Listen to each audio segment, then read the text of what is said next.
Hello friends, আজি লৈ আহিছো কেৰট কেকৰ এটা ৰেচিপি। তাৰ বাবে মই দৈখিনি চেকনি এখনত দি পানীখিনি যাব দিছিলো।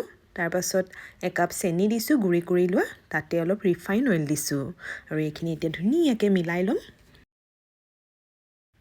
ভালদৰে লৰাই পাছত ইমানটো পৰ্যায়ত পোৱাৰ পাছত মই তাতে এতিয়া এক কাপ ময়দা দিছো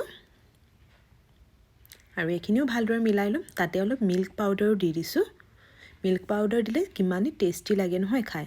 আৰু তাতে এতিয়া এগিলাস গাজৰ ৰুকি থৈছিলো, তাৰ এক কাপ দিছো। এই গুটেইখিনি ধুনীয়াকৈ এতিয়া মিলাই লম।